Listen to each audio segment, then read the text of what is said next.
Welcome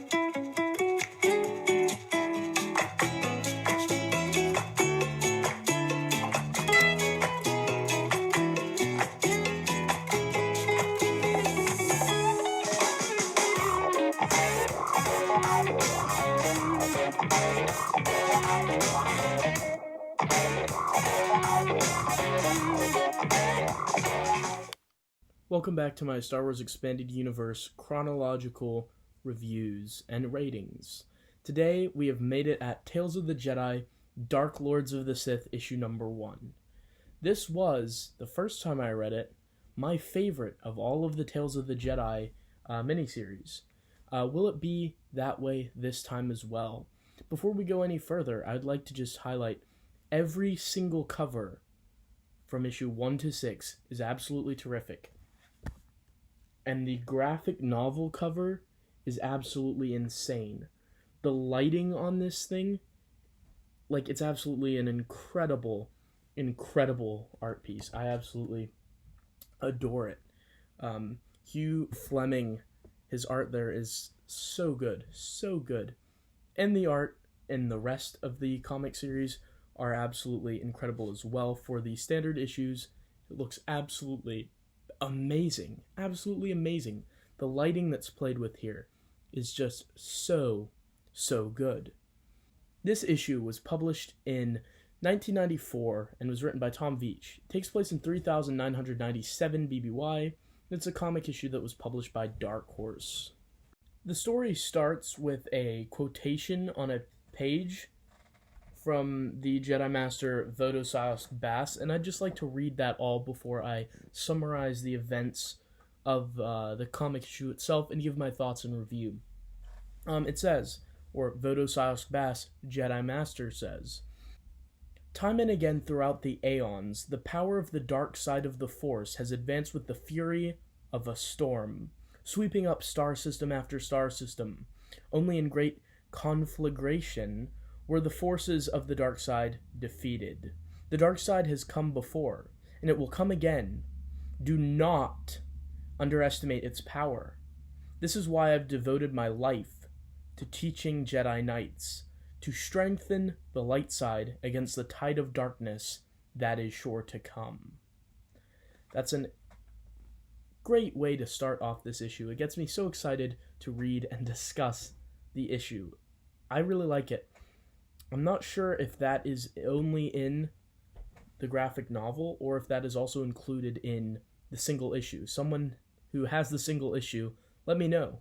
I'm not sure if it's included in the epics or the omnibuses either.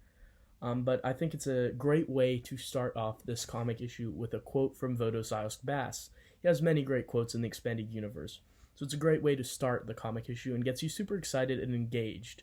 Now, what actually happens in this issue? Well, we start with a flashback to Naga Sadow and his exploits when he was in control of the Sith Empire.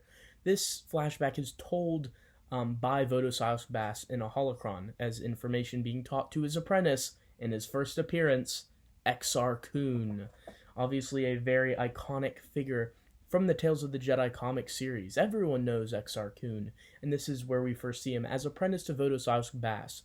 And he's questioning Vodo about what happened with Naga Sadow. Now, Naga Sadow, who is featured in the flashback, is obviously very expanded upon in Kevin J. Anderson's prequel Tales of the Jedi comic series, which we already reviewed with Golden Age of the Sith and Fall of the Sith Empire. So we start with a flashback to that, and Vodo is talking about the dangers of the dark side and basically about what Sadow did in general, and mentions how he just disappeared without a trace. We know where he went, Yavin 4. As told in the various short stories that followed Fall of the Sith Empire. And so as Exar is wanting to learn more about these Sith, Vodo says he's not ready. And Exar's not very happy about that. He thinks he's ready, and Vodo's like, no, you've learned too much already. This information's only for Jedi Masters. We start to see Exar's discontentment already with where he's at in the Jedi Order. Then we flash away and go all the way to back to the Empress Teta system, which was featured in the Kevin J. Anderson prequel Tales of the Jedi comics, And this is the arrival of Satel and Alima Kato. And they are under the tutelage of Frida Nad now, and they have learned Sith tricks. For example, they pull eels out of someone's mouth, like out of his throat, which is absolutely disgusting in the panel. And then they're ordered to be arrested by their father, who's the current leader, and they use snakes to slaughter everybody. Guards, royals, nobles, everyone. And now they have taken control of the empire there on Teta, and they have malevolent ambition now. And they're eating dinner after that, and then their servant, who they've sewn his mouth shut, he's the one who had the eels burst out of his mouth. He doesn't do something exactly right, and Alima, she just absolutely vaporizes him with the Force. Just woof, one flick of her hand and dead for that servant. So we get to clearly see that they are powerful and need to be taken seriously. Then we cut back to Onderon, and there's this awesome, beautiful panel of the Jedi flying on the beast riders, or on the beasts of Onderon, and they're learning how to harness them. Absolutely beautiful scene with the ocean and the sky and the sun, and it's really nicely done. If the art in the previous Tales of the Jedi series was good, this art elevates it in every way. The art in this comic series, not just the cover art, which I talked about earlier, but the art in the comic itself is like 10 out of 10. It is brilliant. All the characters look absolutely terrific. So we're reintroduced to our heroes: Oswillem, Shoeneb Kulu, Tot Danita, Kekel Droma, Dace Dieth, Arkajeth, and we learn that Ulick and Nomi are getting along very well, and they're spending a lot of time together. And we obviously know where that's going to lead if you've read Tales of the Jedi before.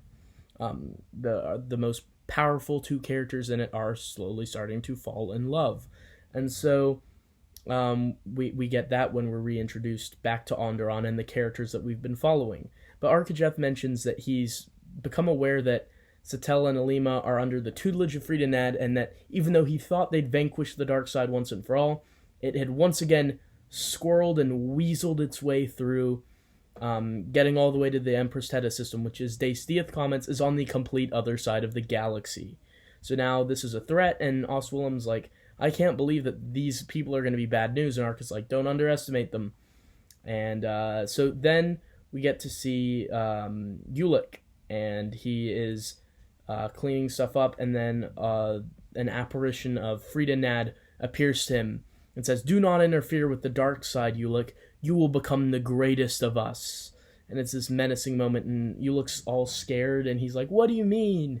And very, very, very heavy foreshadowing here. And as a reader, you really start to feel like, oh no, what's going to happen to Ulick? I don't want Ulick to go dark, but all the signs are indicating that Frida Nad knows he's going to turn to the dark side. And beyond that, we return once again back to Ossus with Exar Kun and Vodo Sios Bass, and we are introduced to two more characters, two Cathars, who are one of my favorite species. They look like cat people. I mentioned this in my Dawn of the Jedi reviews with the Jedi there, whose name was Tem Madog. They just absolutely look so cool, the Cathar do. These Cathar are very important and will be very important going forwards.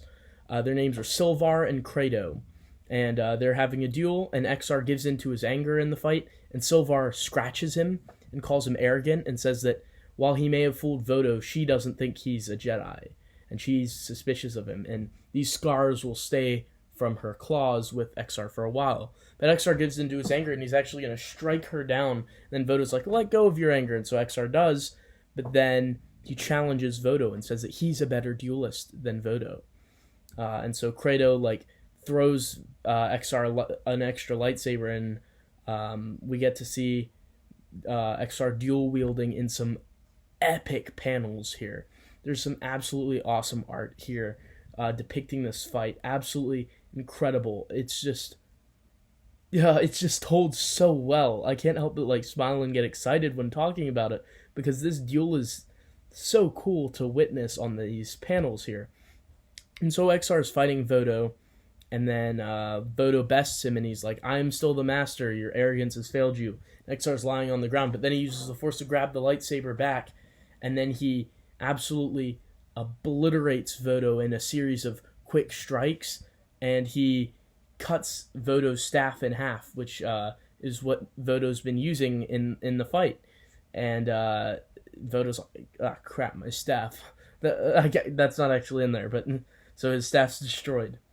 Those were not Vodo's exact words. This is just my recounting, obviously, of the story. And then at the end, Vodo and Exar have a confrontation, kind of, and Exar's like, "I only know my heart, master," and it's surprisingly poignant already, as this master-apprentice duo is getting very rocky here, and you're starting to see how Exar could be tempted by the power of the dark side, as he feels he is not respected with the Jedi Order. And so he wants that respect, and he thinks he can get that from the dark side. And so that's where the issue ends, with Exar kind of storming off, not very happy with Vodo. And so it's a heavy ending, but this issue is absolutely incredible. Reintroduces us quickly to all of our favorite characters from the previous issues, establishes the stakes with the Catos being this threat, and establishes Exar in a very, very memorable introduction to the character. It's no wonder he's become like almost this fan favorite kind of character, because he absolutely sticks out immediately as one of the most interesting characters in the series. So it's always so awesome to reread this issue, because the art here and the panels is so good, and the story is so well written. I absolutely love it. It's such a good issue. It's such a good issue. I'm going to give it an 8 out of 10 because I think it's absolutely fantastic. But what do you guys think of Tales of the Jedi, Dark Lords of the Sith, issue number 1? Exar Kun's introduction. The introduction of Silvar and Kratos. The two Cathars. There's a lot of important stuff that goes down in this issue. A snake bursts out of a guy's mouth, Harry Potter style. There's so much to love about this issue, and I absolutely think it's fantastic. But what did you guys think of it? Let me know. Honey.